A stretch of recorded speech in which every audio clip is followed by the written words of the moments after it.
आपल्याला समांतर रेषा कशी काढायची, how to draw a parallel line, यासाठी कन्स्ट्रक्शन बघायचे आहे. पहिली कन्स्ट्रक्शन आहे first construction. To draw a line parallel to the given line through a point outside the given line using set square. आपल्याला आपल्या कंपासमध्ये जे सेट स्क्वेअर्स असतात त्यांचा उपयोग करून, हे सेट स्क्वेअर्सचा उपयोग करून आपल्याला पॅरलल लाईन काढायची आहे. तर त्यासाठी दोन पद्धती आहेत. मेथड फर्स्ट,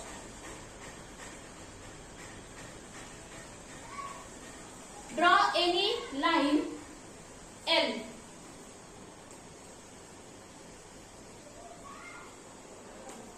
या लाईनला आपण नाव देऊया L. Take any point P outside line L. या लाईन L च्या बाहेर एक पॉइंट P आपण घेणार आहोत. And draw a line parallel to line L through this point P. या P पॉइंट मधून L लाईनला समांतर असणारी रेषा आपल्याला काढायची आणि त्यासाठी आपल्याला हे सेट स्क्वेअर्स वापरायचे आहेत. तर आता या सेट स्क्वेअरचा वापर कसा करायचा बघूया आपण. एक किंवा दोन्ही वापरून आपण काढू शकतो. आधी हा एक सेट स्क्वेअर अशा पद्धतीने अरेंज करायचा की त्याच्या ह्या ज्या साइड्स आहेत, साइड्स मेकिंग राईट अँगल, त्यापैकी एक साइड बरोबर आपण जी लाईन L काढलेली आहे त्या लाईनवर असेल आणि हा स्क्वेअर आपण असा इकडे P पॉइंट कडे सरकवणार, असा ऍडजस्ट करणार की जेणेकरून हा पॉइंट P दुसऱ्या या साइडवर आला पाहिजे, म्हणजे साइड मेकिंग राईट अँगल. या दुसऱ्या साइडवरती हा पॉइंट P आला की दुसरा सेट स्क्वेअर आपण घेणार आणि तो अशा पद्धतीने अरेंज करणार की त्याचा व्हर्टेक्स बरोबर आपल्या P पॉइंट पाशी आला पाहिजे, हे अशा पद्धतीने. आणि आता या P पॉइंट मधून आपण लाईन काढणार. ही जी लाईन आहे ही लाईन आपल्या लाईन L ला पॅरलल असेल. आपण पुढे ती वाढवून घेऊ शकतो. आता हे दोन सेट स्क्वेअर पकडणं कधी कधी आपल्याला थोडंसं त्रासदायक होतं. तर आपण काय करू, एकाच सेट स्क्वेअरचा वापर करून ही कन्स्ट्रक्शन करूया. ही लाईन L काढलेली आहे. त्यानंतर इथे आपण एक पॉइंट घेतलेला आहे P, की जो या लाईन L च्या वरच्या भागामध्ये आहे. इथे सेट स्क्वेअरच्या मदतीने पुन्हा ही स्टेप आपण रिपीट करणार आहे की हा सेट स्क्वेअरची एक लाईन, एक साइड जी आहे ती बरोबर आपल्या लाईनला अलाइन असेल आणि इथून काय करणार, हा परपेंडिक्युलर काढून घेणार. हाच सेट स्क्वेअर उचलायचा आणि ही जी लाईन आहे, ही जो परपेंडिक्युलर काढलेला आहे, या P पॉइंट पाशी पुन्हा एक परपेंडिक्युलर काढायचा. ही जी लाईन असेल तिला आपण नाव देऊया M. This line M is parallel to line L. So in this way we can draw a line parallel to given line through given point by using set squares. ही पहिली पद्धत झाली. आता दुसरी पद्धत, method 2. Draw any line L. ही लाईन L आपण काढली. Take any point P. इथे आपण एक पॉइंट घेतला P.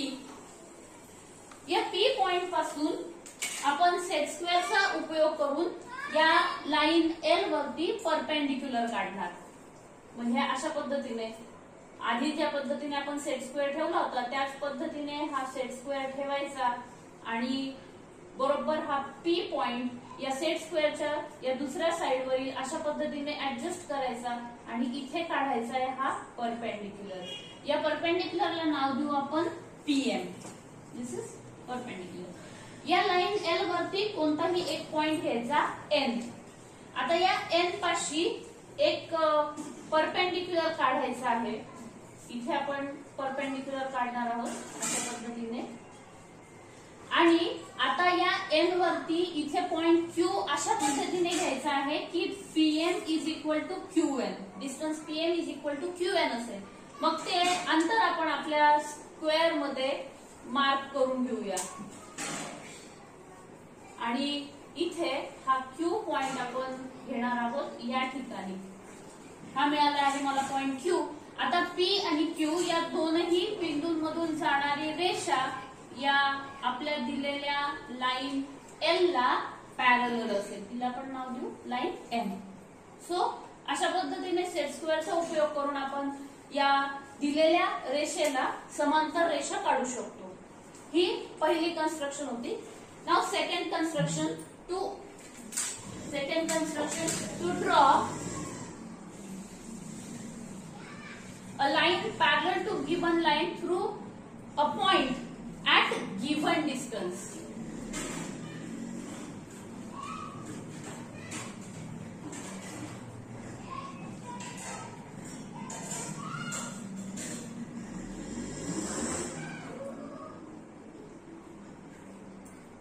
आता पहिल्या कन्स्ट्रक्शन मध्ये हा P पॉइंट जो होता तो आपण कुठेही घेतलेला होता.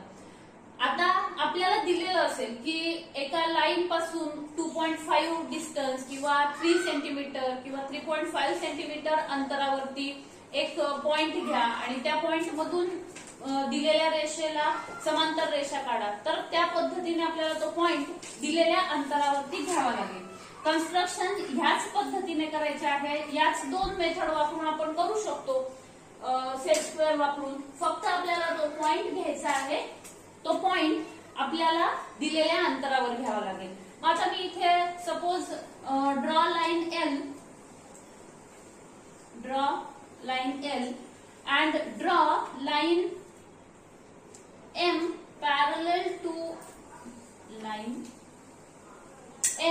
parallel to line L through point P at distance of 3 centimetre. 3 centimetre अंतरावरून आपल्याला पॅरलल लाईन काढायची. मग आता मी काय करते इथे पहिले लाईन L काढून घेते. This is line L. Take any point P at 3 centimetre. 3 centimetre वरती. आता या सेट स्क्वेअरचा वापर करून पुन्हा आपण काय करणार, हा या लाईन वरती असा पद्धतीने ठेवणार. बरोबर हे असा तिरपा व्हायला नको किंवा असा हा वरच्या दिशेने जायला नको. बरोबर लाईनला टेकवून असा ठेवायचा आहे at a distance of 3 centimetre. आता 3 सेंटीमीटर अंतर हे बोर्ड साठी खूप छोटं होईल. त्यामुळे मी एक सुटेबल डिस्टन्स घेते की ज्या अंतरावरती मला लाईन काढायची आहे पॅरलल लाईन. इथे मी घेतला आहे पॉइंट P. या P पॉइंट मधून मला या लाईन L ला पॅरलल लाईन काढायची आहे. ही जी आहे लाईन M. मग मी कोणतीही पद्धत वापरू शकते. ज्या आधीच्या दोन पद्धती आहेत त्या पद्धतींमधून एक पद्धत मी वापरू शकते. आता मी हा एकच सेट स्क्वेअर वापरून काढते आहे पॅरलल लाईन. हे बघा हा P पॉइंट मधून इथे हा परपेंडिक्युलर काढला आणि त्यानंतर या P पॉइंट पासून पुन्हा एक परपेंडिक्युलर ह्या बाजूने काढला की मला मिळते आहे ही लाईन M. ही जी आहे ही आहे माझी required line which is parallel to line L. ही इकडे वाढवून घेतली अशी तरी चालेल. So in this way we can draw a line parallel to given line through given point. तर अशा पद्धतीने या रचना आपल्याला करता येतात. थँक्यू.